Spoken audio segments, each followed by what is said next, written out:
yi asalaamaaleykum wa rahmatullahi taala wa barakaatuhu rabbi shrah li sadri wa yassir li amri wahlul uqdatam min lisaani yafqahu qawli. yéen ñi nga xamante ne yéen a safoo seen chaîne bi nga xam ne mooy Waalo TV nekk chaîne boo xam ne li ko tax a jóg mooy xool fi askan wi fi nga xamante ne yëg nañ ne am na loo xamante ne war nañ ko faa leeral ñu indi suñuy caméra doxantu ba fexe ki nga xamante ne moom mooy suñu invité du jour muy kan kenn dootu ko présenté nag au niveau de la commune de Richard Toll muy ndaw loo xam ne ñëpp gis nañ ko ñëpp yëg nañ ko mu yëngatu ci li nga xamante ne mooy wàllu politique te ku wax politique wax li nga xamante ne mooy xëccoo moom milee nekk le seul candidat de Yewwi Askan Wi ñu wax ko Ablaye Samb Laye na nga def. ñu ngi sant bu baax Lamine. ginnaaw Laye bi nga nuyoog askan wi ba pare Laye bëgg nañu xam kan mooy Ablaye Samb par rapport ak li nga xamante ne mooy ci wàllu njàngam fan la yaroo ak Ablaye Samb lan muy métier. waaw jërëjëf xam naa ne soo ma ko mayee rek balaa may ñëw ci présentation bi nga may ma beral nuyoo cant ak ngërëm tàmbali ko ci yéen ma leen di wax dal leen jàmm bienvenue chez vous di sant ak di gërëm les militants amis sympathisants de Yewwi Askan Wi, tous les membres de la conférence des leaders, tous les coordinateurs de Yewwi Askan Wi à Richard Toll. maa ngi sant ñëpp maa ngi gërëm ñëpp depuis que ñu tàmbali liggéey ba léegi kenn toogatul mënuma tàmbali lu mel nii di waxtaan ak yow te mënuma leen a sant mënuma leen a gërëm di leen nuyu bu baax a baax a baax pour nag lu jëm ci wàllum présentation bi kan mooy Abdoulaye Samb xëy na wolof dafa ni loo xam-xam ma sàmb gën laa xam boppam. dëgg la mais mu delluwaat wax aussi ni wax sa bopp du lu yomb. dëgg la mais lu ci mën a am rek xëy na dinañ si jukki tuuti pour ñenn ñoo xamante ne lii am na si loo xam xamuñu lu ci woon ñu mën leen ko jottali. sama tur Abdoulaye Samb la di doom ci Maxari Samb ñu koy wax Poker. sama waajur bu jigéen tudd Yaba Dieye ma doon sët si Mansour Dieye ak si Assane Samb. est-ce que donc bi may tàmbali jàngee primaire fii si Richard Toll ndax fi laa juddoo foowee fi jàngee fi yeroo fi màggee fi yàlla dogal ma am BFEM dem Dagana lycée bi ñuy wax lycée Alpha Mayoro Wele jàng fa 1 an jóge fa rejoindre le lycée Faidherbe de Saint-Louis bi ma nekkee Saint-Louis def fa première def fa terminale yàlla dogal ma am bac bi ma amee bac ma dem Dakar bi ma gisee les conditions de vie les conditions de travail des étudiants à Dakar sama xel nekkoon ci dem à l'étranger pour dem jàngi bi ma ko njëkkee waxtaan ak sama waajur bu góor sax def na ma est-ce que teelul yaa ngi soogam di am bac mais su fekkente ni loolu nga bëgg dinaa ci def lu mu mën jàppale la mais xamal ni soo jàngijee li la war soo paree mooy nga ñibbisi si sa réew moo ni ko d'accord si c'est le contrat incha allahu rabbi suñu demee jàng ji lu nu yàlla mën a may foofu dina ñibbisi suñu réew donc yàlla dogal ñu am bac dem France ci dëkk bu ñuy wax Reims c'est au nord de la France c'est à 150 kilomètres de Paris ma nekk ci benn université bu ñuy wax URCA université de Reims Champagne-Ardenne ma def fa sama cursus universitaire sama formation jëm ci wàllum droit ma jàng ba am maîtrise droit des affaires inscrire master 2 am master 2 droit des contentieux bi ma fa jugee ñibbi si waat Sénégal parce que loolu laa waxante woon ak waajur yi te loolu sax moo doon sama bëgg-bëgg bi mu ñibbisee tamit yàlla dogal ma dem kërub liggéeyukaay bu ñuy wax IPRES Institut de prévoyance retraite du Sénégal ma signé fa contrat nekk à la direction du recouvrement foofu laa nekk au point E liggéey fa juróomi at bi ma fa liggéeyee juróomi at si laa ñëw Richard Toll continuer di liggéey à l'IPRES xëy na si biir question yi du ñàkk dinañu mën a wax lan moo sabab sama jóge Dakar ñëw Richard Toll. macha allah kon foofu la ñuy xuusee ci li nga xam ne moom mooy gis ngeen li nga xamante ne mooy sa présentation mu nekk ndaw loo xam ne mën nañ wax ne par rapport ak son parcours bi muy expliqué fii muy CV bi mu teg mën nañ wax ne ku teel a xam son objectif la mooy dafa départ rek jëm ci li nga xamante ni moom mooy ci ca université yu kawe kon loolu message la pour ndaw ñi yéen ñi nga xamante ne yéen a koy suivre kon ba tey laay ñu gis ne tey ginnaaw bi nga jógee France def sa formation ba pare comme ni ko sa moroom yu bëri defee dem à Dakar wut des postes clés des postes stratégiques par rapport à la politique tey ni muy doxee mooy da ngay soutenir benn mouvance présidentielle. ñu teg la ñu def la DG wala ñu teg la foo xamante ne tey. mën ngay am tout un privilège boo xamante ne yow doo am benn jafe-jafe par rapport ak li askan bi dund. tey laay préféré dellusiwaat Richard Toll ñëw ci fi nga xamante ne mooy au niveau de l'IPRES ñëpp gis nañ problème yi fa nekk laay pourquoi engagement boobu. waaw mën nañ ko xayma ci ñaari mbir benn bu ci njëkk bi c'est d'abord personnel et familial wax naa léegi samay njëlbeenu kàddu dama am BFM génn Richard Toll dem jàngi ji Dagana jóge Dagana dem Saint-Louis jóge Saint-Louis dem Dakar jóge Dakar dem France kon gis nga ni bi may am daanaka ñaar fukki at yàgg naa ci biti laa nekk su ma mosoon jël sama sac ñëw Richard Toll 24 jours plein laa fi doon def damay génnaat Richard Toll le fait que ma doon yàgg ci biti ba am ba toll ci yenn âge ba marié wu sax may nag jot na ma ñibbi Sénégal toog ñibbi Richard Toll toog donc ça c'est d'ordre personnel c'est d'ordre familial mais beneen motivation bi am bi solo bi ma ñibbisee nekk Dakar di liggéey dama doon ñëw 2 fois par mois à Richard Toll di gis dëkk bi ni mu mel su la yàlla wërsëgalee nga génn sa dëkk dem ci yeneen dëkk yi gis ni nu yoree seeni dëkk lu fa gën a rafet da nga koy yéene sa dëkk lu fa gën a baax da nga koy yéene sa dëkk te nga xam ne lu jaadu la sa askan am yii yeneen askan yi am yii yeneen dëkk yi am ma yéene ko woon Richard Toll ma xam ne dara mënu ko jox Richard Toll lu dul politique ndax politique mooy defar dëkk mën nga am yéene mën nga am koppar wante soo amulee autorisation mënoo tabax école mënoo tabax dispensaire mënoo sax tabax marché kon falee nga def politique pour mën a defar sa gox ma engagé wu dugg ci politique bi ma engagé wu dugg ci politique doon jege Dakar di ñëw Richard Toll 2 fois par semaine ànd ak ñoo xamante ni bii ñoo màggandoo ñoo foowandoo ñoo bokk gëm-gëm ñoo bokk gis-gis taxawal benn mouvement pour toppatoo Richard Toll dem beeg dellu si bi ma ni lii mënutul wéy ku bëgg a defar sa gox da ngay toog ci gox bi lii moo tax ma ñëw Richard Toll di liggéey Richard Toll boobu ak léegi génnatuma Richard Toll. macha allah kon d'après li mu wax gis nañ ne li ci gën a am solo ci li mu wax moom mooy li nga xamante ne moom mooy l'engagement social par rapport ak li nga xamante ne moom rendre à César ce qui est à César fam déparé fam cosaanoo mooy li waraf naan delloo ndaala ca bàtt ba nga delloo bàtt ba ca ndaala nga tànqee woon kon loolu la defal tey Richard Toll tey laay ñu gis loo xamante ne maanaam ngi jëm ci élection locale te ku wax élection locale wax li nga xamante ne moom mooy les compétences du maire tey laay lan mooy d'abord la mission du maire ak yan compétences lay gérer dans l'administration étatique du Sénégal. waaw ku bëgg doon maire ci dëkk war nga mën a xam lan mooy liggéeyu maire ak lan mooy maire sax d'abord de façon ramassée de façon résumée maire 9 domaines de compétences transférées ce qu'on appelle les compétences transférées bokk na ci domaine bokk na ci éducation bokk na ci santé bokk na ci jeunesse et loisirs bokk na ci sport mooy jeunesse loisirs et sport bokk na ci planification bokk na ci urbanisme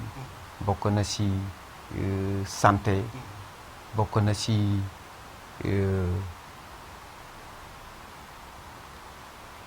culture bokk na ci culture donc 9 domaines de compétences yi mën nañu wax ni moom la maire làmbool pour mën a liggéey goxam donc su ma ko tënkee la mission du maire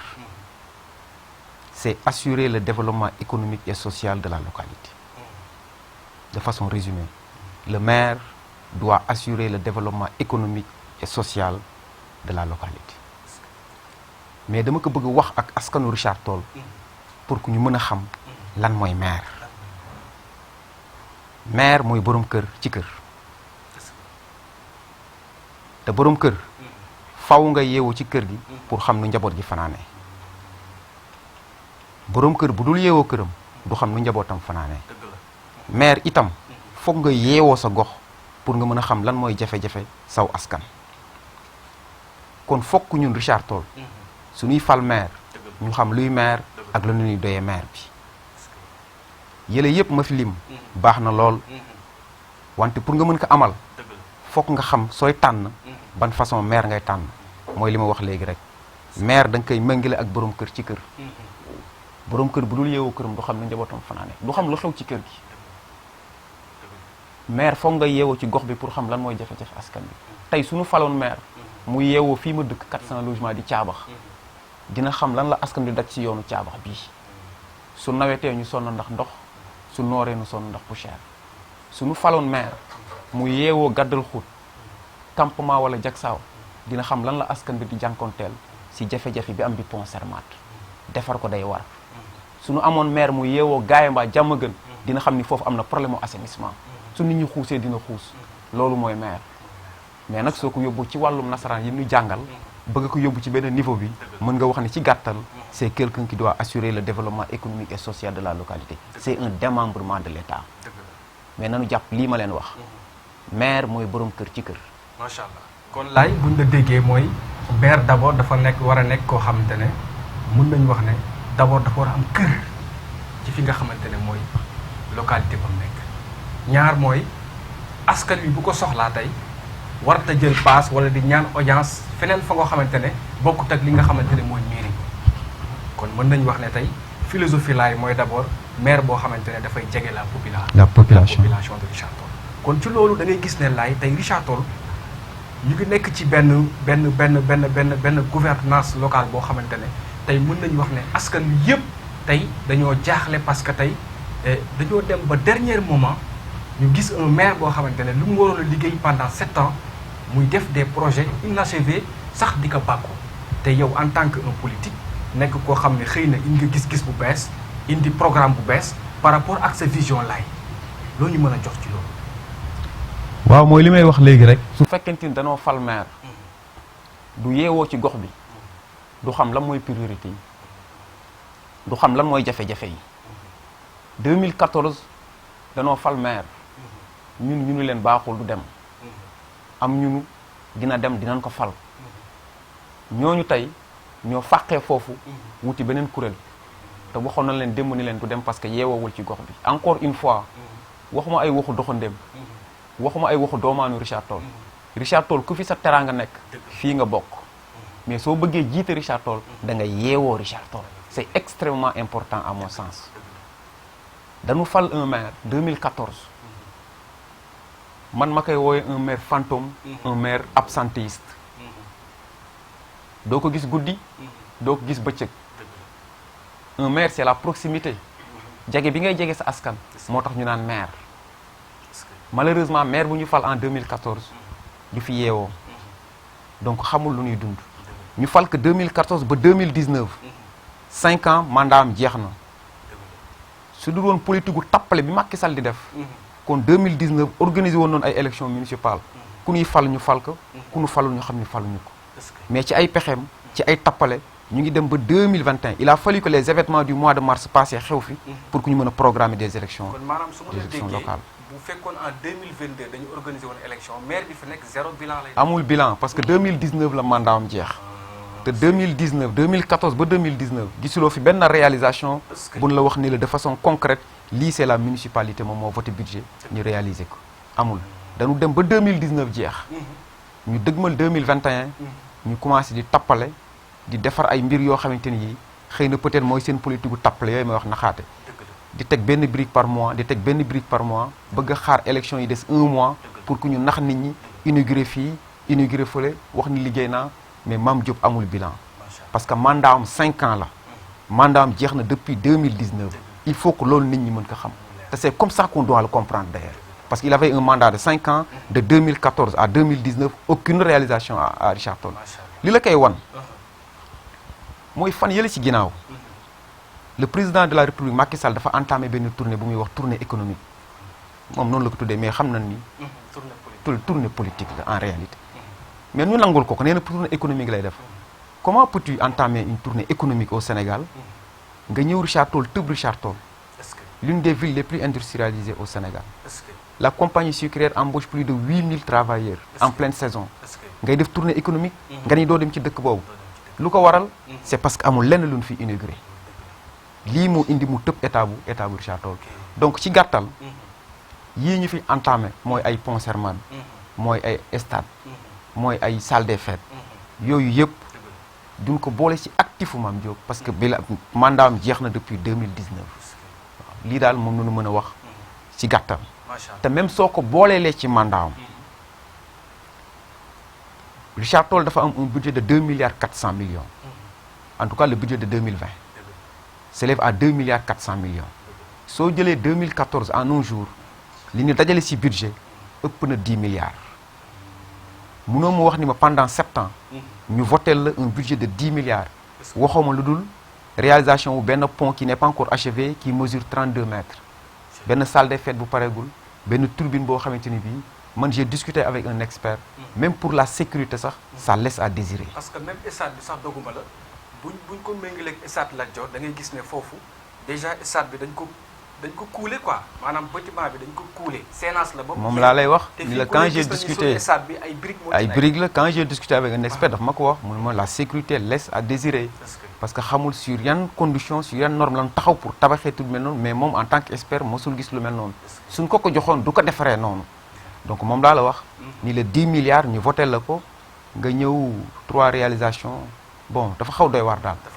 dafa xaw doy waar ñun suñu problème à Richard Toll dañuy teg suñu baaraam foofu léegi par rapport ak li nga xamante ne gis nañ ne comme li nga wax sànq mooy la CSS nekk benn partenariat économique boo xamante ne tey mën nañu wax ne problème yu Richard Toll di dund yëpp à travers la boucle démographique CSS daf ci am impact tey yow sa programme ci wàllu saytuwaat population bi sur le plan de la statistique tey Richard Toll fan la toll ak yan programme ngeen envisagé par rapport ak loolu waaw xëy na loolu bon question la ba nga xam lu mu ëmb dafa yaatu soo ma ko mayee rek ñu jëm ko faram-fàccee tuuti d'abord suñu gis-gis ñun ci Richard Toll su yàlla dogalee ñu nekk maire Richard Toll lu ñuy njëkk def mooy moderniser notre système d'information mooy statistique bi nga posé bi léegi. maanaam ci wolof parce que ñi ñuy suivre ñi ci ëpp aussi tamit. il faut que soo bëggee développer dëkk fokk nga xam lu fa nekk li lan la maanaam maîtrise des données il faut que ñu xam ñaata nit ñoo yeewoo Richard Toll population bi jusqu'à présent kenn mënu la wax le nombre d'habitants à Richard Toll. ñi ngi naan 17 000 ñi naan 20 000 ñi naan 6 000 ñi naan 15 000. soo demee dernier recensement bu ñu defoon sur internet en 2007 46 000 lan lay wax mais man je sais que Richard Toll fi muy toll c'est entre 120 et 150 000 habitants li fi nekk si doomu aadama ëpp na dayo kon foog ñu def politique de maîtrise des données des statistiques pour que ñu mën a xam lan moo fi nekk fan nañu war a jëm d'ici 10 ans mooy améliorer notre système d'information informatiser notre état civil parce que da ngay gis un étudiant bu nekk Dakar soxla un extrait de naissance dafay mujj déplacer wu ba Richard Toll pour wut extrait de naissance foog mu def 3 4 voire une semaine pour mën a jot ci extrait de naissance am alors que fi àddina tollu tey ak xarale yi nu am war nga mën toll Dakar Ziguinchor Bambey en un clic nga am sa extrait de naissance loolu benn fànn bi la tey soo demoon mairie Richard Toll nga soxloon fa benn certificat de mariage des années 80 tu risques de ne pas le retrouver maanaam archive yi ça pose problème à Richard Toll il faut que yooyu yëpp ñu informatiser ko pour que ëllëg ku soxla benn këyit nga mën ko am si nu mu gën a gaawee parce que addina moo toll ci benn vitesse boo xamante ni bii ñun Richard Toll waruñu des gannaaw on doit suivre te loolu daf ci baax mooy bu ci njëkk bi améliorer notre système d'information dafay jar sax nga am benn portail web dédié aux usagers nit ki dina mën a nekk këram mën a xam mairie bi loo xamante ni lii ci wàllum transparence usager bi citoyen bi daf ko war a xam à travers internet le droit à l'information mais fii tout est opaque munoo xam lenn munoo def dara donc ñun bëgg nañu taxaw ci lu mel noonu boobu mooy bu njëkk bi beneen bi junj nga ko xam naa ne damay tëb directement dem foofu ci biir waxtaan bi du ñàkk ñu dellu si waat si yeneen gis-gis yi ci programme bi maanaam sunu cohabitation avec la compagnie sucrière mu nekk une position que j'assume pleinement compagnie sucrière dafa war nekk un partenaire privilégié de la commune de Richard Toll warutul doon benn entreprise boo xamante ni bii da ngay parrainer un candidat pour que mu nekk maire Richard Toll on ne doit pas le faire population bi war nañ ko xam la compagnie sucrière sa vocation première c'est de faire des bénéfices yoonam nekkul sa doom jàng na wala jàngul yoonam nekkul sa soxna faju na wala fajul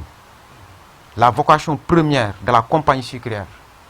c'est de faire des bénéfices c'est de renflouer son capital maanaam koom-koomam moo ko amal njariñ nan lay def ba koomam yokku nan lay def ba entreprise am yokku loolu mooy finalité wu compagnie sucrière objectif am du développer une localité c'est nous qui devons développer notre localité à travers notre municipalité mënuloo parrainer un candidat mu yore le pouvoir politique et le pouvoir économique c'est très dangereux pour une localité kenn waru ko def tey si tey soo xooloon les autorités de la compagnie sucrière nga ni leen permettre naa leen ñu raser Richard Toll def ko des cannes à sucre elles ne diront pas non parce que day participer su lu suqali ñoom seen économie même des cimetières mën nañ ko raser def fa canne à sucre kon ñoom seen i yitte seen objectif seen vocation du defar Richard Toll par contre ils doivent être des partenaires privilégiés de la commune de Richard Toll mettre sur pied une convention gagnant-gagnant en des termes clairs lan nañu war a def lan moo warloo Richard Toll ak compagnie sucrière lan moo warloo compagnie sucrière ak Richard Toll xoolal la cohabitation entre compagnie sucrière ak Njàngi ak Njaw ça ne peut plus continuer nan ngay def da ngay déloger Njàngi mënul nekk da ngay déloger compagnie sucrière mënul nekk donc il faut que ñu waxtaan pour trouver une solution xoolal gàddal xut nu mu xatee en face mu am ay parcelles yi nga xam compagnie sucrière moo ko utiliser man j'aurais demandé j'aurais proposé j'aurais négocié à ce que ces parcelles là ñu restituer la commune de Richard Toll pour que gàddal xut 2 mën am foofu espace pour que les jeunes de Njàngi mën foofu am foofu kër pour que les autres jeunes yi nga xam 3 générations si benn kër mën dem dëkk ji foofu loolu mooy partenariat gagnant-gagnant te si loolu lañu war a dem donc mooy li mu la wax ni la c'est une position que j'assume pleinement nit ñi ñoo war a xam ni il ne faut pas élire la liste de Ousmane Lom parce que c'est un candidat parrainé par la compagnie sucrière. Donc en résumé par rapport ak li nga wax mooy d'abord au niveau de la compagnie sucrière ki nga xamante ne moom mooy Lamone déjà moom il est investi au niveau de liste ànd ci ak ki nga xamante ne moom la ñu wax ne mooy nekk seen maire bu Ousmane Lom donc ñoom ñaar gis nañ ne par rapport ak temps yii nii déjà dañoo génnee ay bus may ko élèves yi problème mu ndox mi amul fii temps yii nii tiwa bi ñu ne jënd na ko à coût de 50 millions ñu gis ne loolu est-ce que nekkul benn acharnement politique wala benn genre business politique boo xamante ne dañ ko bëgg a samp ci askan wi donc yow en tant que un maire opposant te mën nañu xuusee foofu sax ñu ne yow yaay le candidat idéal de Yewwi Askan Wi te ku wax Yewwi Askan Wi wax grande opposition de Macky Sall ak ñi nga xamante ne mooy ses représentants au niveau du Benno Bokk Yaakaar. Tout à fait tey laay ban position nga am par rapport ak ñooñu nga xamante ne mën nañu wax ne yow la ñu bëgg a sàpp. waaw j'ai l'habitude de dire que match bi c'est 8 contre 1 parce que ce n'est pas seulement la liste de Ousmane Lom c'est la liste dirigée par Ousmane Lom c'est la liste de Benno Bokk Yaakaar dirigée par Mame Diop c'est la liste aussi dirigée par Khalil Diop par Ibrahima Diaw par Vieux Thiané par Bakary Diallo par Ndiogou Fall mais en réalité mon opposition dafa am lu ma ci xam soit on s'oppose soit on ne s'oppose pas te ñun dañu décider opposé wu on a opté pour une opposition radicale donc fii si Richard Toll ñu am 9 candidats comprendre nous le jeu c'est quoi c'est pour faire l'affaire de Amadou Mame Diop parce que élection de liste la et dégg nañu Macky Sall bu mu demee France mu ni dans certaines localités man maa ko def exprès parrainer certaines listes c'est des stratégies politiques parce que su fekkente ni élection de liste la plus candidats yi di bare plus le maire en exercice di am chance su fekkee élection présidentielle la plus candidats yi di néew plus le président en place di am chance pour jàll bi ñu demee ci élection présidentielle en 2019 dafa indi parrainage fexe ba écarter ñenn ñi dont Khalifa Sall et Karim Wade fexe ba am 5 candidats parce que loolu moo ko doon arrangé moom c'est sa méthode de gouvernance moom lay yuuxu fu ma toll ni c'est la méthode de gouvernance de Benno Bokk Yaakaar qui pose problème bu ñu ñëwee fii nag ci élection de liste yi noonu la def au départ mu ni du ma tolérer benn liste parallèle mais en réalité moom ci boppam moo delluwaat wax ni man maa parrainé yenn liste yi donc dañuy jàpp ni te même candidat yii ma la citeel am na si ñi nga xam soo déggee seen i meeting d'investiture dañuy wax carrément ni man APR laa bokk Benno Bokk Yaakaar la bokk Macky Sall laay liggéeyal laay jàppale ñun jàppale wuñu Macky Sall ñun Richard Toll la ñuy jàppale Richard Toll la ñuy liggéeyal am na nag loo xamante ni lii soo si eggee il faut que ñu mën ko waxtaanee pour askan bi mën ko comprendre waxoon naa ko léegi si docteur Amadou Mame Diop bàyyi bi élection yi des 3 mois ngay accélérer yenn travaux yi loolu yàpp sa askan la Ousmane Lom mu diriger benn liste ñun depuis 2 mois fu ñu dem ñu ngi yuux il nous faut des bus de ramassage pour les lycéens lycéens dañuy doxee ndomb ba xumma dox ñibbi dañuy doxee njaw ba xumma dox ñibbi fu nekk lycée yuuxu nañ ko fa effectivement quelqu'un qui est averti di def politique li nga war a njëkk a def mooy am un bus de ramassage pour ces lycéens là pour jàppale leen jàppale seen i waajur ndax paas bi metti na lool munoo doxee ndomb ba xumma dox dem dox ñibbi bëgg a concentrer aussi sa jàng tu ne seras pas performant subitement ñu gis ñu ni indil nañu ay bus de ramassage mais heureusement quand j'ai discuté avec les lycéens dañu ma nous on a compris bus de campagne la rek après campagne bi xam nañu fu muy mujj xam nañu fu muy donc bus de campagne la su na sama sago nag ma encourage tout le monde à ce que ñu dem dans ce sens parce que politique li ko tax a jóg mooy ñun askan bi lu nu bokk ñu defar ko ba mu baax ku fa dem sa aajo faju bus de ramassage pour les lycéens infrastructure sportive terrain football terrain basket terrain handball maanaam un complexe sportif un centre sportif multifonctionnel lépp am fa war nañ ko mën a am amuñu ko marché bu baax centre commercial war nañ ko mën a am Richard Toll fu ñu toll tey amuñu ko du marché Escale du marché Xum gare routière bu baax fii gare routière bi nekk foofu du place gare routière foofu place publique bu rafet bu yànj la war a doon foofu du place gare routière dañ ko war a yóbbu peut-être si entrée dëkk bi taximan yi di si gagné jakartaman yi di si gagné ñëpp di si gagné mais nag defar ko ba nga xam dina am lépp sur place fii soo demee gare routière bi toilettes yi di fa nekk yi ce n'est pas opérationnel kenn mënu fa dem toilette loolu du dëgg du yoon dañu war a fexe ba su tawee lu ndox mi bare d'ici 1 heure de temps soo génnee di nga doxi soxla dem di nga doxi soxla des soir maanaam assainissement bu baax quartier yu am problème assainissement du jeex éclairage public Richard Toll fépp lëndëm jëlal rek nga def le tour des quartiers à partir de 19 heures fépp lëndëm rawatina quartier Socé à Xuma Sanc def naa quartier boobu j'ai halluciné ñu ngi dund ci conditions yu metti fa laa mën a yem war nañ leen defal assainissement war nañ leen defal éclairage public soo duggee Caabax nga dem fu ñuy wax HLM Joola ils vivent dans d'extrêmes conditions alors que le quartier existe depuis 1986 nga dem Gàddal Xuut fi château d'eau bi nekk am na buntu kër yoo xam nii la leen taux bi rombee amuñu ndox les branchements sociaux li fi nekk kenn mënu ko wax donc du ay tappale moo koy régler il faut une vision et de la volonté de la détermination pour développer Richard Toll. donc kon dégg ngeen li Laye Samb wax par rapport ak li nga xamante ne mooy jafe-jafe askan wi rawatina ci li nga xamante ne moom mooy sur le plan social parce que askan wi dañu bàyyi ba li nga xamante ne egsi nañ ci cappaandaw li ñu bëgg leen nax ci li nga xamante ne mooy des réalisations inachevées donc loolu laay dañuy xuus ci li nga xam ne mën nañu wax ne Sénégal tey boo jëlee lu dëkk bu mel ni Touba nga jël dëkk bu mel ni Thiès wala Dakar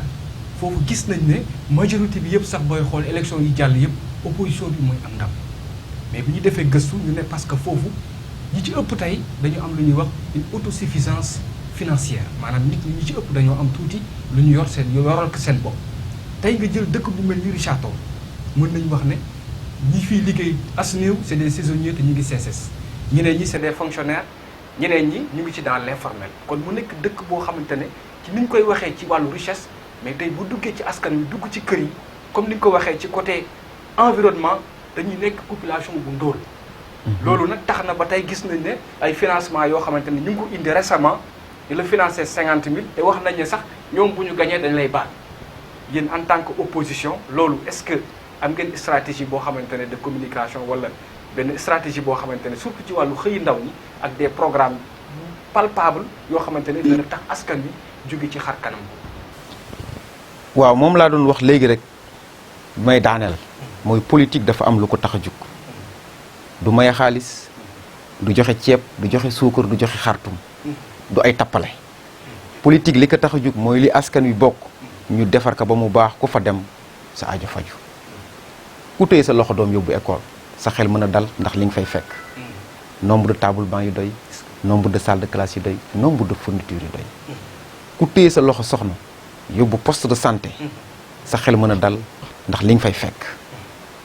sunu poste de santé yi jéggi na dayoo mais dinaa si dellusiwaat léegi su ma tontoo sa question ba pare mooy da nga ni ma dëkk bi dafa bëri ñu ndóol politiciens yi yore leen di utiliser seen pauvreté seen misère bàyyi ba élection des 2 mois 3 mois ñu regroupez-vous en GIE regroupez-vous en groupement dinañ leen financer parce que suñu leen financer sax après dañ leen di baal loolu du politique ay tappale la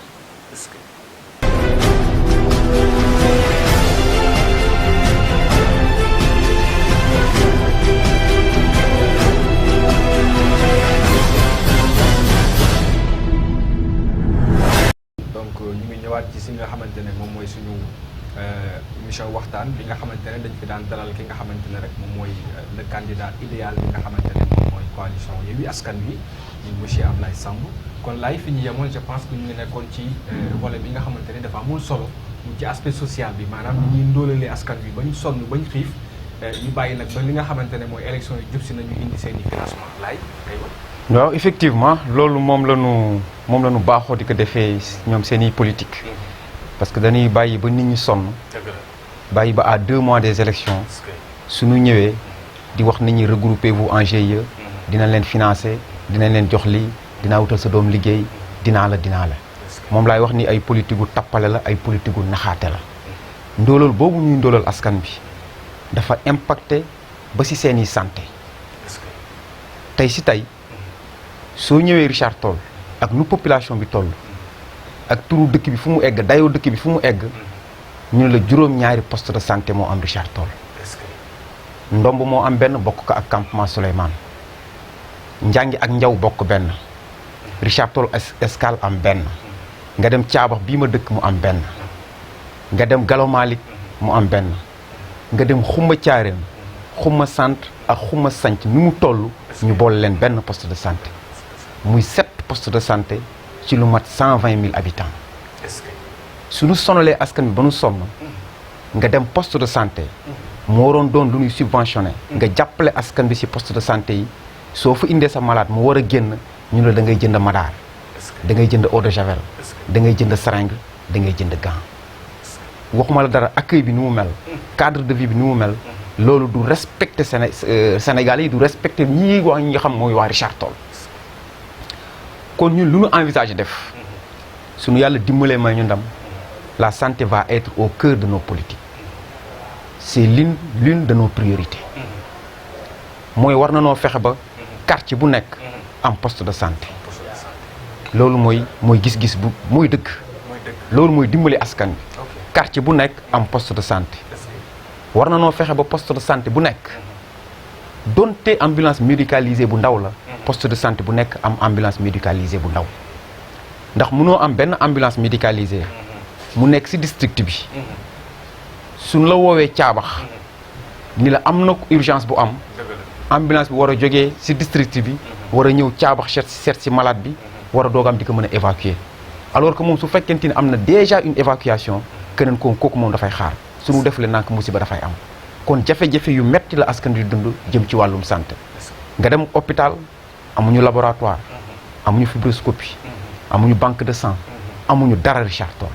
mu nekk dëkk boo xamante ni bii pour ñu mën a suqali suñu économie sax daf ci doon baax lu waay di génnee fii di dem beneen dëkk di fay pour def yenn analyse yi nga def ko biir Richard Toll mu yem biir Richard Toll nga war a mën a subventionné yenn yi ci poste de santé yi pour dimbali askan bi nga ñëw fii caabax mu am lu ñuy wax benn centre de rééducation des handicapés man dugg naa fa visiter ko amul dara ci matériel turu centre la am handicapé di fa ñëw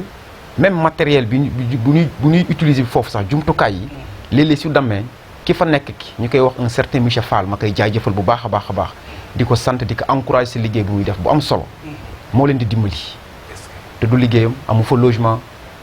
foofu soo fa demee kenn xamul lu muy nirool alors ñu waroon ko mën a defar ba mu baax jàppale les handicapés non seulement ñu def ko centre de rééducation mais mu am des ateliers artisanat bi mu am fa menuiserie am fa tailleur am fa et cetera ñoom nga leen di jàppale si réinsertion si côté bu mel noonu mais loolu yëpp doon seen i yitte. gis nañ sax ci sur le plan culturel tey Richard Toll mën nañu wax ne aspect boobu aussi tamit dañ ko traité de parents pauvres parce que tey suñu artistes yi déjà amuñu ay maison de spectacle jeunesse bi aussi donc foofu aussi. effectivement loolu aussi dafa doon volet boo xamante ne bii dañ ko laissé en rade kenn toppatoowu ko dafay dellusiwaat si li mu doon wax rek si ñi ñu dénk Richard Toll seen i yitte demul si développer Richard Toll seen i yitte beneen façon politique boo xamante ni bii man loolu xaw ma lu mu doon ci politique. nga jël culture ak Richard Toll diversité culturelle bi fi am nu mu amee solo Richard Toll melting pot la Richard Toll ñëpp a ngi fi séeréer a ngi fi pël a ngi fi joolaa ngi fi soosee ngi fi wolof a ngi fi naar a ngi fi ñëpp ñu ngi Richard Toll Sénégal xeet boo jël rek am na Richard Toll loolu lañu suñu borom defal ñu waroon ko valoriser ñu waroon ko exploiter pour am benn aspect culturel boo xamante ni bi dafay jaay Richard Toll gën a yóbbu Richard Toll si yenn niveau yi mais amoo salle de spectacle amoo centre culturel amuloo dara tey si tey soo fi invité wu même des artistes soo defulee nànk da ngay bâche si benn terrain lal bâche si suuf pour poussière bañ a jug pour nga recevoir sa ay artistes amoo foo leen loger amoo salle de spectacle boo leen yóbbu te loolu yëpp ñu waroon ko mën a am. te même foyer des jeunes yi ñu waxoon sax moom commencé woon na ko réflexionner gis nañ ne am na jeunes yoo xamante ne sax ba léegi ñu ngi fipp di wax ne ñoom seen foyer ba léegi moom la ñuy xaar par rapport ak loolu. léegi ni chaque quartier. war a amee poste de santé ñu équipé ko relever plateau médical bi noonee lañu waroon defee ba quartier bu nekk am foyer des jeunes bu fonctionnel bu opérationnel egg nañu fa nga xamante ni fii sax waroon nañu mën créer ce qu'on appelle des espaces numériques ouverts dédiés aux jeunes ñu fay dem mu ñam ñaari volet dina dekk loo xamante ni lii jeune bi lu muy soxla en tant que jeune daf ko fay fekk mais ci wàllu xarala ci wàllu yokk xam-xam parce que addina moo toll foofu mais loolu yëpp amuñu ko da ngay dem Rosso Sénégal bi suñu wet suñu budget mat 10 fois budget soo fa demee da nga ko fay fekk volonté la ak gis-gis la ñun yooyu yëpp fekkuñu ko si loolu nag daf may permettre ma jàll si lu ñuy wax suñu gis-gis ñun si sport bi parce que fii dañu am lu ñuy wax ay équipe bu nawetaan sport bi amuñu benn infrastructure sportive encore une fois suñu yéene mooy ñu am waxoon naa ko sànq benn centre sportif bu mag ba nga xamante ni bii lépp loo soxla si biir nga ko fekk terrain basket terrain handball terrain football et tout ce qui s'ensuit mais aussi ASC yi dañ ni ASC association sportive et culturelle ñuy bénéficier d'une subvention chaque année waroon nañ mën fexe ba ASC yooyu ñu jox leen benn cahier de charge pour que le volet culturel ñu mën si dimbali dëkk bi selon yow li ngay amee taxawaay si volet culturel bi sa subvention di gën a yokku wala sa subvention ñu maintenir que à un niveau donc loolu aussi war nañu fexe ba waxtaan si ak ñi nga xam ñoo ŋànk nawetaan bi ñi nga xam ñoo ŋànk sport bi à Richard Toll côté boobu aussi mënul ñàkk fokk ñu mën a avancer mënuñu def rek sport nawetaan am na ñu football jeex na pare nañ si ñu football jeex na pare nañ si alors que le volet culturel ASC yi war nañ ci dimbali Richard Toll donc ñun lu ñu fas yéene def mooy waxtaan ak ñoom du lu ñuy forcer du lu ñuy wañ loxo mais gis nañ ni gis-gis la boo xamante ni bii koo ko waxtaanal tekk ci table bi mën na la ci fekk ci ñu ànd ci liggéey donc ci côté culture bi incha allah bëgg nañ si collaborer ak les ASC pour mën a relever un peu le volet culturel. mais aussi tam gis nañ tamit même étudiants yi ñu ngi yuuxu par rapport ak li nga xamante ne mooy subvention yi ñuy jot pour fay seen luyaas fay aussi li nga xamante ne moom mooy seen électricité ak ndox rawatina ñi nekk ci zone Bambey ak Kaolack ak fi nga xamante ne mooy Diourbel. tey léegi yéen waa Yewwi Askan Wi ban proposition ngeen di def par rapport à ces étudiants là. loolu jot nañ ci waxtaan lu yàgg-yàgg man mii sama wàllu bopp ak ñi ma àndal di liggéey jot nañu rencontrer les étudiants du Sine Saloum les étudiants yu nekk Dakar yu nekk Saint-Louis yu nekk Bambey yu nekk Thiès du ñëpp naam mais am na si une bonne partie boo xamante ne bii ñii ma la limal ñu nekk si université yooyu jot nañu waxtaan ak ñoom recenser seen ay difficultés ils vivent dans des conditions d'extrême difficulté si wàllum logement ci wàllum déplacement yu jafe-jafe la te fokk ñu jéem a xool naka lañu mën def pour améliorer ces conditions là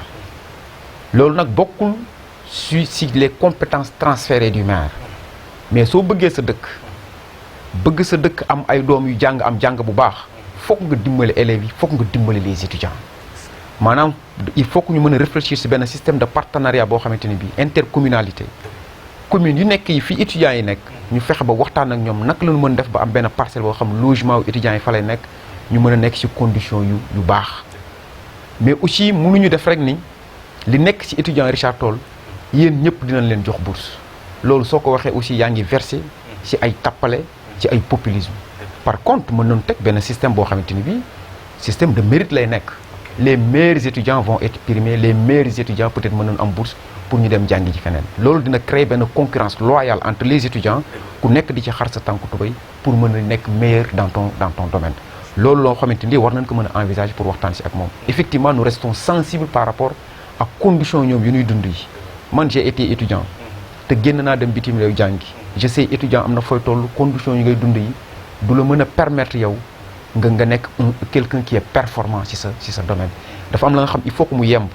pour que yow nga mën a joxe le meilleur de toi-même donc loolu bàyyi nañ ci xel muy nan la ñu mën def ba jàppale étudiants yi naka la ñu mën def ba élèves yi fi nekk aussi jàppale leen loolu nekk la loo xamante ni suñu souci la suñu priorité la aussi. macha allah kon lay xam naa dañuy xuus ci benn volet bu am solo nag boo xamante ne mën nañ wax ne mënoo wax mairie te waxoo loolu muy si côté économie te yow gis nañ ni sa benn programme boo xamante ni mën nañu wax ne sax yow yaay ki nga xamante ni yaa ko njëkk a initié à Richard Toll est-ce que tey mën nga leeral ñi lay seetaan ban objectif nga ci am ak lu waral événement boobu nga xamante ni yaa ngi ko tuddee journée sargal Richard Toll yan impact économique la mën a apporter fi nga xamante ni mooy commune bi. waaw merci beaucoup Mouhamadou Lamine loolu rek doyoon na émission question boobu rek mooy sensu journée sargal Richard Toll doyoon na émission mais fi nga ko ñëwee dafa am solo mooy volet économique bi effectivement la journée sargal Richard Toll ñu koy amal le 24 juin bu jot ndax naatablewuloon ni c'est le 24 juin 1980 c'est le Richard Toll nekk commune de plein exercice kon boobu ak léegi am na 41 ans Richard Toll bu mu nekkee commune ak léegi ñun bi ñuy taxawal journée sargal Richard Toll lu ñu ci jubli woon ñaari objectif la benn bi moo doon ñu booster économie Richard Toll soqali économie dëkk bi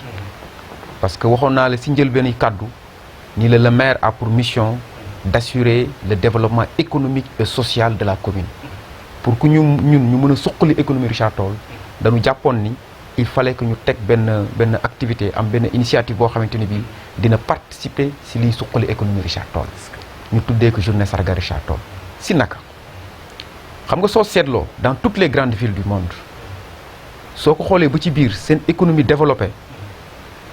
am na benn journée boo xamante ni bii ci at bi saa bu ñëwee ñoom dañuy màggal bis boobu moo xam nga dem États-Unis avec Thanksgiving moo xam nga dem Rome avec pèlerinage bi moo xam nga dem Makk avec aji Makk moo xam nga dem Touba avec le grand Magal de Touba moo xam nga dem Tivaouane avec Mawlud bi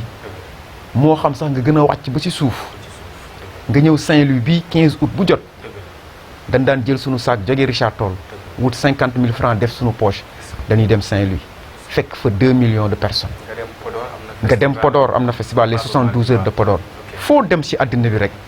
di nga gis ni ñooñu fexe nañu ba am benn journée ci seen dëkk at bi su jotee dañ koy màggal noonu ñu koy màggalee mbooloo mu bare dafay wàcc sa dëkk ba mbooloo mu bare fu nu wàcc ñaaree def fa benn fan ñaari fan wala ñetti fan ñooñu dañuy lekk dañuy naan dañuy déplacé wu loolu sa dëkk boobee lañ koy jënd seen xaalis ci foofee lay yem loolu mooy suqali économie dëkk bi transport bi restaurant yi hôtel yi auberge yi yooyu yëpp dafay dox jour boobu kuy jaay caaf kuy jaay ndox sax bénéfice bi ngay def doo ko def ci beneen journée donc loolu dafay participer ci luy suqali économie bi et plus loin les investisseurs avertis suñu gisee ni Richard Toll bii 24 juin bu jot am na lu fay xew ñoom dañuy sawar ñëw def fi ay hôtel yu baax dañuy sawar ñëw investir fi lu baax dañuy sawar même des unités de production yu ndaw dañuy sawar ñoom dik fi def parce que dëkk bi moo attractif mooy attirer des investisseurs mooy attirer des partenaires donc si gàttal daal journée sargal Richard Toll ñaari objectif la am benn bi mooy suqali économie de Richard Toll at bu jot ñu fexe ba képp ku dëkk Richard Toll foo mën a nekk ci Sénégal nga indi sa saak Richard Toll ni say sama dëkk moom moo xewle ñuy màggal bis bi beneen volet bi moom mooy dëkk soo si nekkee da nga koy waxtaanee su may faral di ko wax dama naan c'est le mot assise mooy ñëw sama bopp mais même su dul les assises de Richard Toll lu ñu ko mën a tuddee rek war nañu fexe ba at bu jot une fois par an les acteurs yi nekk Richard Toll développement Richard Toll intéressé leen ñoom war nañu mën a toog autour d'une table ñuy waxtaanee Richard Toll ban Richard Toll la ñu toll fan nañu jëm ban Richard Toll la ñu bëgg am dans 10 ans dans 15 ans dans 20 ans parce que Richard Toll xam nga ni yaatootul mënutul màggee côté bii nga xam sooy dugg Richard Toll ñu ni la bienvenue à Richard Toll fa la yam mooy côté Njaw bi côté commune de Rosso foofu la Richard Toll yam nga ñëw ci pegg bi c'est le fleuve Sénégal nga ñëw ci beneen wet bi ay mbaan ñoom ñoo fa nekk donc Richard Toll fu mu mën a màggee même soo jëmee penku bii fu Richard Toll yam mooy côté Kër Birane fa la Richard Toll yam donc da ngay gis ni kon dëkk bi superficie am tuuti na benn tuutiwaay boo xamante ni bii il doit falloir que nous réfléchir déjà présent pour xam maintenant ñun suñuy doom seeni doom fan nañu war a dëkk ëllëg dans 10 ans dans 15 ans dans 20 ans dans 30 ans fan la Richard Toll war a jëm loolu journée sargal Richard Toll dafay nekk un cadre d'échange de partage pour que ñu mën ñu may ñu réfléchir dëkk bi fan la war a jëm ëllëg yooyu moo taxoon journée Richard Toll mu tax a jug donc effectivement pour que le maire puisse assurer le développement économique et social de la commune war nañu mën am benn bis boo xamante ni bii dañ koy def journée sargal Richard Toll bi ñu ko commencé def ak léegi 2016 la at bu jot am na lu doon lu ndaw lu nu dugal biir Richard Toll première édition bi 2016 dem nañu njànge am na lu ñu def biir njàngi deuxième édition bi ñu réhabilité cimetière catholique de Richard Toll troisième édition bi muy 2018 édition boobu moo ma gën a marqué parce que le mot Richard nous vient d'un botaniste jardinier moo ñëwoon Richard Toll ba turam Richard Toll jël ko ñu naan toolu Richard ba Richard Toll ñëw mais lu ma gën a metti mooy jardin public sax amuñu ko Richard Toll donc mu doon benn paradoxe alors en 2018 journée sargal Richard Toll 2018 dañ ni woon comme que Richard Toll amul jardin public amul espace vert ñun on n'a qu'à faire passer un message nanu wax ñii nu jiite nos autorités municipales ni leen dëkk dafa war a am xar-xar kanam bu baax bu rafet espace vert daf ci bokk ni population bi am na ci ay bërëb du tuurukaay ndox du tuurukaay mbalit ñu dem fële si gannaaw gendarmerie nga xam nit ñi dañ ko defoon tuurukaay ndox ak tuurukaay mbalit fa noonu aménagé ba mu baax ñu def fa banc def fa jëmbat fa ay garab def fa ay pots de fleurs def fa benn monument boo xamante ni bii nous avons rendu hommage à tous les maires qui se sont succédés à Richard Toll depuis 1986 Isfa Ndoye ba suñu joon yàlla tey Amadou Mame Diop donc yu mel noonu dafa baax ci dëkk bi ñu koy def 2016 2017 2018 mosuma woon xalaat ni bis dina ñëw ma nekk candidat Yewwi Askan Wi engagement bi ñu amoon pour Richard Toll bëgg-bëgg bi ñu amoon pour Richard Toll gis-gis bi ñu amoon pour suñu gox moo taxoon ñu ne nan leen ñu tàmbali ba lu ñu ci fekk mu fekk ñu ci mais dëkk soo ko bëggee da nga fay yeewoo loo am def ko ci dëkk bi lii moo ñu dugaloon ci journée sargal Richard Toll mu nekk journée bu am solo su ko nit ñi comprendre dina xam ne effectivement sans journée sargal Richard Toll du lenn lu dul tirer Richard Toll pour mu jëm ci kanam te c'est un moyen c'est un cadre pour que ñu mën a si sukkandiku du ay parti bii la bokk du ay parti bële la bokk doomaanu Richard Toll ñoo war a mën a jël la journée sargal Richard Toll te su yàlla defee jàmm ba ñu def ñu maire Richard Toll su ma que le conseil municipal permettrait et je vais me battre pour ça pour que ñu institutionnaliser la journée sargal Richard Toll pour que maire bi mën a jël en charge l'organisation de la journée sargal Richard Toll bii passé bi ñu ko defee danoo baaxoo woon di def at bu jot ñu xool juróomi doomi Richard Toll yoo xamante ni ñii ñun jàpp na ne amal nañu njariñ seen askan ñu sargal leen si bii passé am na ay doomu Richard Toll wala ñoo xamante ni yii sax juddoowuñu Richard Toll mais liggéey indi woon leen fi ñu amal njariñ gox bi bii yoon 24 juin 2021 bii sargal nañ leen si tatagal nañ leen si xamal leen ni leen kontaan nañu si seen taxawaay te loolu aussi dafay permettre les jeunes ñu mën a am des références ñu naan la xoolal na diw defal comme diw yu mel nii daal moo ñu dugaloon si journée sargal Richard Toll. macha allah donc gis ngeen kàddu yi ni mu amee solo par rapport ak journée bi nga xamante ne mën nañu wax ne pilier économique la boo xamante ne ci gis-gisam mu nekk loo xamante ne une fois ñoom nee nañu bu ñu nekkee ci li nga xamante ne moom mooy municipalité bi dañu koy fas yéene jëmmal ba li nga xamante ne muy njëriñu askan wi ñëpp mën cee jëriñ kon laay dañ lay poser question bu mujj rek mooy li nga xamante ne moom mooy si côté daara yi ak mosquée yi donc gis nañ ne Richard Toll tey màgg na màgg boo xamante ne gis nañ taalibe yi ñu ngi yalwaan yi amul ay internat amul yooyu yëpp tey yéen ban programme ngeen beral ñi nga xamante ne mooy aspect religion bi ak yeneen religion yi par rapport ak.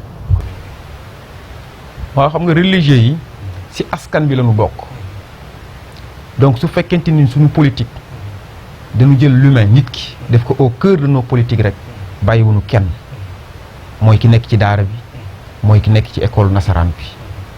muy ki jàng muy ki jàngul muy ki nekk menuisier muy ki nekk étudiant muy ki nekk leneen sëriñu daara bi ak retraité bi maanaam donte ci askan bi nga bokk rek politique yi ñuy def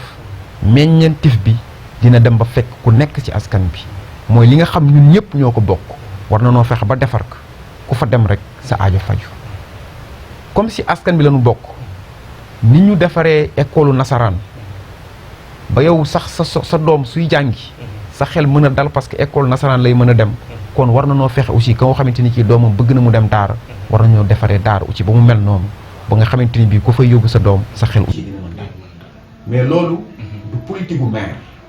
ça c'est l'État qui doit s'en charger te ñun suñu combat yamul rek ci municipalité le projet de Yewwi Askan Wi municipalité yi ci la bokk mooy première étape bi deuxième étape bi di les législatives troisième étape bi di 2024 présidentielle pour que régime bii fi nekk di Benno Bokk Yaakaar ñu jëlee leen fi indi fi régime boo xamante ni bii dinañ jël askan bi mu doon seeni yitte sooy fàttaliku ay at ci ginnaaw ñi fi nekk muy président Macky Sall ak régime am doon nañu essayer di wax naan dañuy indi benn solution par rapport ak ñii di yalwaan ci mbedd bi mais biñ ko defee benn yoon après amul suivi lépp lu ñu yëkkati rek politique moo tax ñu koy def wante war na noo bàyyi xel de telle sorte que askan bi suñu amee seeni soxla ñu mën fexe ba suñuy demee ci bërëb yu war a tax seen soxla faju seeni soxla faju li si ñun suñu compétence en tant que maire suñu ko yàlla defalee mooy li ma wax léegi xam nga ku bëgg dimbali daara yi fexeel ba poste de santé taalibe boo fa yóbbu ñu mën ko faj ci anam yu sell ci anam yu baax beneen bi aussi mooy di surveiller ñoom fu ñuy nekk fi mais loolu c'est l'État qui doit prendre ça en charge suñu taxawaay ak suñu pas-pas moom mooy tax état bi lu mu war a def mu def ko lu mu warloo ak population yi moom mu def ko ak digganteem ak population yi. kon macha allah kàddu yi am na solo lool émission bi tamit mën nañu wax ne mi ngi egg ci fi nga xamante ne moom mooy jeexital bi kon laay dañ lay bàyyi nga jox sa kàddu bu guddi ak loo xamante ne xëy na bëggoon nañ la koo laaj nga war cee tontu nga def benn préférence par rapport ak. waaw kàddu bu mujj moom day doon daanaka li ma njëkkee woon rek mooy kàddu ngërëm ak cant di leen gërëm yéen yow Lamine équipe bu Walu TV bi ngeen àndal Seka ak ñëpp ñoo xamante ni bii ñu ngi seen gannaaw jàppale leen ci liggéey bi su ma mënoon ñoom ñëpp lay cité mais su ma la cité Seka rek daanaka yóbbaale na leen yéen ñoom ñëpp maa ngi leen di gërëm maa ngi leen di sant di leen remercier ci opportunité bi ngeen ma may pour que ma mën wax ak waa Richard Toll parce que nag dafa jot pour que ñu wax ak waa Richard Toll di sant di gërëm ñi nga xamante ni bii ñoom laa àndal ci liggéey bi boobu ak léegi moo xam ñi ma bokkal taxawu Sénégal la moo xam ñi ma bokkal le mouvement ADER ànd defar Richard Toll la moo xam ñi ma bokkal la coalition la grande coalition Yewwi Askan Wi ñu bokk benn projet jëmale ko fii ba 2024 incha allah suñu si yàlla yóbbu donc maa ngi remercier ñëpp maa ngi sant ñëpp di remercier population wu Richard Toll muy góor muy jigéen muy mag muy ndaw ci seen i encouragement ci seen i motivation ci seen i ñaan ci seen i conseil ñoom ñëpp maa ngi leen di gërëm ñoom ñëpp maa ngi leen di sant di leen wax rek ni leen élection bii ñu jëm kenn ku nekk ci ñoom war na xam su demee ba di tànn ana lan la war a tànn waxoon naa ko sànq dinaa ko bamtuwaat balaa may jeexal 9 candidats ñoo am Richard Toll 8 yi nekk ci Benno Bokk Yaakaar mën nañ ko wax ñun ñu faytewoo opposition bëgg soppi li fi nekk politique wuñu joxe xaalis politique wuñu naxe nit ñi def la ren GIE dina leen financer politique wuñu joxe ceeb xartum wala dëwliñ du suukar li ñu bëgg def politique mooy fexe ba dëkk bi ñu defar ko fexe ba yu ñu bokk yi ku fa am soxla soo fa demee sa aajo faju ku téye sa loxo doom yóbbu école soo demee sa xel dina dal ndax liñ fay fekk ku jël sa soxna muy matu nga yóbbu ko poste de santé soo demee sa xel dina dal ndax li nga fay fekk su tawee lu ndox mi bare soo génnee fii léegi 1 heure de temps di nga dem di nga dikk assainissement bu baax gare routière bu baax marché bu baax éclairage public infrastructure sportive yii moo tax politique war a am ñun ci tànk yu mel nii lañ war taxaw bu leen topp ñi leen di nax bu leen topp ñi nga xam ay tappalekat lañu ku fi nekkoon 2014 ba 2021 defarul la sa dëkk su la nee cette fois ci joxaat ma ko dinaa ko defar daf lay nax ay tappale la ku la jëlulul woon sa doom pour mu am liggéey juróom-ñaari at ci ginnaaw fukki at ci ginnaaw ñeenti at ci ginnaaw tey élection jot mun la ñëwal ànd ak man dinaa jël sa doom daf lay nax daf ay tappale la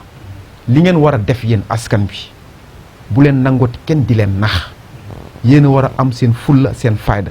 ñu ànd ko ak yéen ñu fexe ba xool ci candidat yii fi nekk kan mooy yeewoo Richard Toll fas yéene defar Richard Toll ñu fal ko suñ ko falee ba noppi xippi suñu bët di ko xool su liggéeyee ñu jaajëfal ko su liggéeyee ñu àndaat ñun ñëpp a folli fokk ñu mën a fal mais fokk ñu mën a folli pour que suñu gox bi mu mën a jëf kanam maa leen di jaajëfal bu baax a baax a baax jërë ngeen jëf loolu moo fi rotoon ci li nga xamante ni mooy seen émission waxtaan di wax ne principe bi du lenn lu dul fexe ba leeral askan wi waaye itam fexe ba lépp loo xamante ne rek gis nañ ko ci société bi maanaam dafa jóg pour nasaxal li nga xam ne mooy dëgg wala di suufeel démocratie Waalo TV taxaw na temm ngir xeex ak loolu waaye itam ngir jëflante képp koo xamante ne rek am nga idée bu rafet ak li nga xamante ne moom mooy ay principe yu baax Richard Toll jëm ci kanam kon ñu leen di jaajëfal ba beneen ci seen beneen numéro waxtaan jaa ngeen jëf bulletin bu baax bi